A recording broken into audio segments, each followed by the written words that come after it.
Zdaj pa k stranki Desus, kjer je spet živahno, pa ne, ker bi za svoje člane končno organizirali tombolo, pač pa, ker je tombola že to, a bo stranka sploh preživela. Potem, ko je Desus dolga leta vodil gospod Erjavec, nato gospa Pivec in na koncu vsak je imel 5 minut časa, so nekateri člani naredili nekaj, kar od upokojencev ne bi pričakovali. Našli so si novo simpatijo. Dajmo pogledati.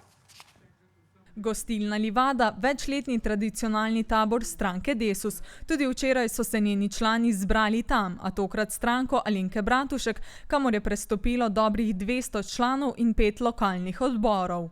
Prav ste slišali, 200 nekdanjih članov Desus je zdaj zvestih gospe Bratušek. Da je še hujš, pa so se z njo dobili celo na istem mestu, kjer so izkazovali ljubezen svoji bivši. Ta zgodba dokazuje, da upokojenci res ne marajo sprememb. Že res, da lahko zamenjaš stranko, gostilne pač ne moreš. Ali pa zgodba dokazuje, da so člani Desusa dementni, pa sploh ne vedo, da se v isti gostilni zdaj izbira druga stranka. Nekaj od tega je. Kakorkoli že, 7. predsednik Desusa v 3 letih je besen. Takšen prizor, kot je bil včeraj tam narejen, brez odkritosti, brez nekakve pogleda v obraz, v oči, mislim, da to ni pošteno, da to ni prijateljsko, da to ni politično delovanje. To ni pošteno, niso me pogledali v oči, ja. Predsednik Desusa se obnaša kot tipičen ljubosumen bivši, ki noče razumeti, da je konc.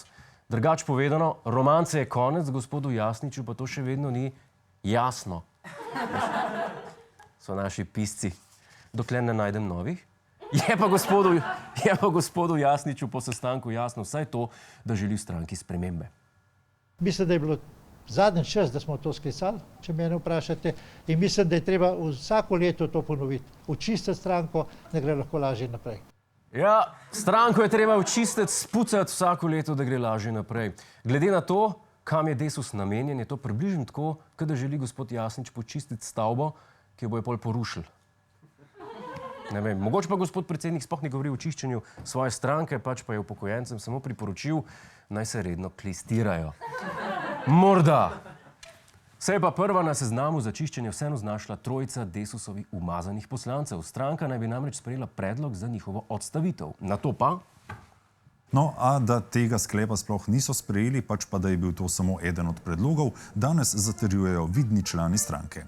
Gre torej še za en šum v komunikaciji ali za začetek konca stranke upokojencev?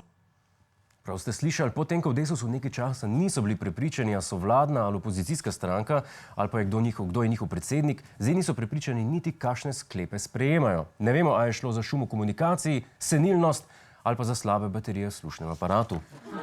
Vemo pa, da je na tej točki stranka Desus čedalje bolj podobna svoji volilni bazi. Nikoli ne veš, kdaj jo vidiš zadnjič. Hej, to je naš YouTube kanal, klikni na ta gumb in se naroči, da boš na tekočem. Polajkaj pa nas tudi na Facebooku in na Twitterju, pa na ulici, pa na kakšnem javnem WC-ju.